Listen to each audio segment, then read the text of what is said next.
Network Entertainment. Kapatid, have you ever feel na talagang deserve mo na talagang maging financially successful pero deep inside you know that there's something that's holding you back? Alam nyo ba? Let me tell you the truth and the truth will set you free. Sometimes yung wealth gap po natin isn't the size of our wallet. It's in the size of our mindset. In today's episode, we are going to talk about on how you can break your psychological wallet. Hi, I'm Chingitan and you're listening to Chink Positive Podcast, where I aim to equip you to become wealthy and debt-free, teaching you on how to save, budget, get out of debt, and invest. Let's get into the episode.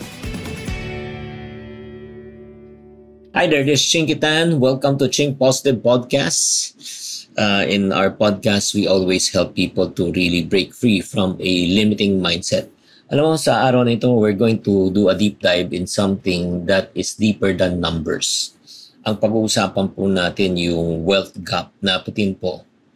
In terms of our way of thinking, alam mo, minsan meron tayong tinatawag limiting beliefs. Yung parang, minsan na-undercharge mo yung sarili mo, diba? Para sa services na binebenta mo o mga produkto na ino-offer mo.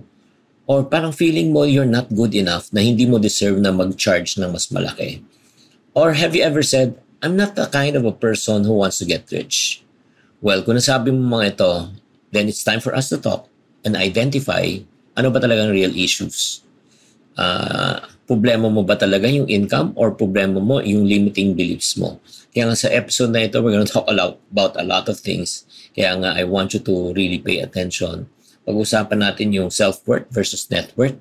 Pag-usapan natin yung limiting beliefs mo. At pag-usapan natin kung paano natin aayusin to. So, let's get started. Most people think that wealth is about math, about money. It's about how much money you earn, how much money you save. But in reality, I always tell people, the size of your income is dependent by the size of your way of thinking. If yung way of thinking mo is really small, yung income mo magiging small. If your way of thinking mo is big, chances are yung income mo will be big. So, alam mo, paano natin malalaman yung tinatawag nating wealth gap? Yung pag-iisip po natin ngayon. So, pag-usapan natin yung who, what, and how. Okay? But let me say who. Sino ka ba? I don't know if you believe this. You will only rise to the level of your self-belief. So, ano ibig sabihin po niyan? Kung self-belief mo ay napakababa, chances are yung income mo mababa. So, you will only increase the size of your income by the size of your belief system.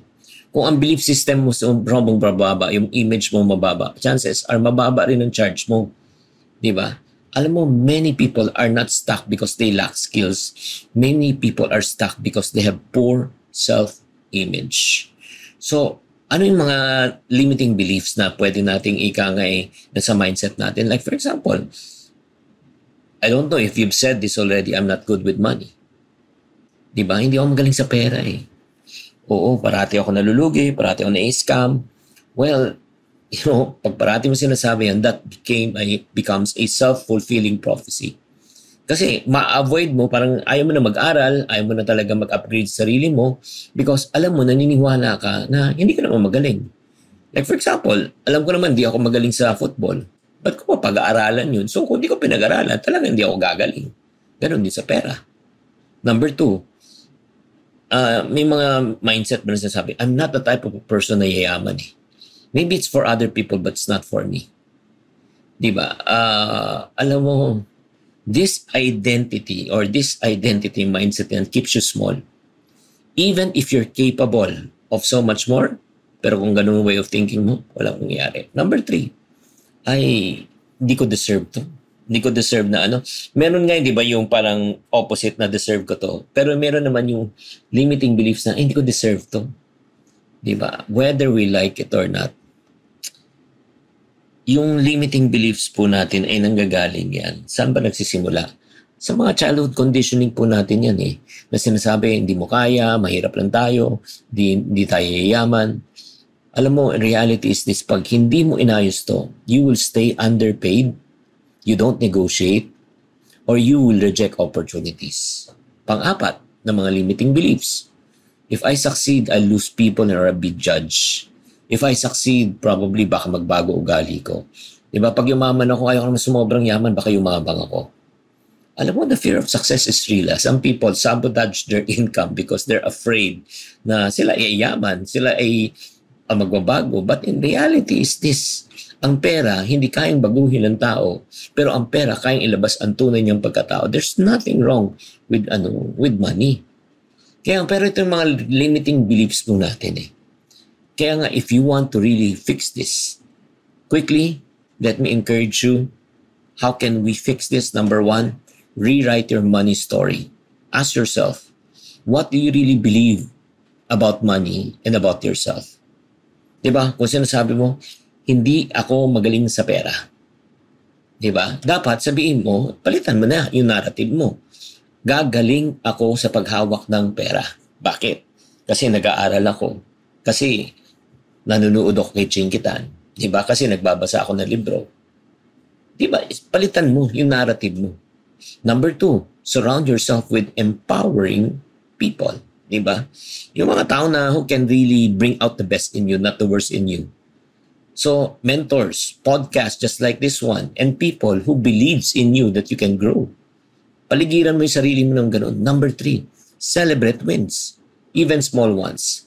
Kahit na nakaipong kami, ipon challenge tayo, na 60,000, sali ka. Diba? Imagine mo, pag nakaipong ka na kahit na 5,000, 10,000 pesos, nagbabago financial mindset mo at sinasabi sa sarili, ay, kaya ko pala. Diba? And number four, upgrade yourself. Upgrade your self-image. Again, when you get to build your self-image, you will build your income. When you get to build your belief system, you will increase your income. So, ang tanong ko po sa inyo, naniniwala ka ba sa sarili mo? Marami taong gustong yumaman, pero iilan lang ang taong naniniwala na sila ay yayaman. And number five, let me encourage you, take bold financial actions. Diba? Yung parang stretch. Ask for a raise. Start a side hustle. Charge more for your work. Alam mo, growth only happens at the edge of your comfort zone. Tatandaan mo, let me encourage you, mga kapatid. You are not limited by the size of your income, but you are limited by the size of your dreams. Grabe to. Sana naman na-encourage kita, na-challenge kita, and that's a wrap-up for today's episode ng Think Positive. Again, the biggest barrier in terms of wealth creation, it's not in the amount of money that you make, it's in the size of your dreams. So for this week, let me encourage you, kapatid, identify one limiting belief that you've been lying to yourself. You believe that right now you are lying already. Parang naniwala ka sa katotohanan, naniwala ka na sa kasinungalingan na yan. And then how can you replace it? Palitan mo from negative to positive. So maraming salamat for tuning in, and I hope that you are encouraged again today. Keep on listening, keep on believing, keep on dreaming. As I always say in my podcast, to every problem, there's always a solution. If you're not part of the solution, you're part of the problem. Always Think Positive. Bye. The opinions of podcast creators, hosts, and guests are not necessarily reflective of the official stance of the Pod Network Entertainment, its hosts, or other network programs. The content created by the people behind the podcast is personal and not meant to harm any religion, ethnicity, group, organization, company, or individual.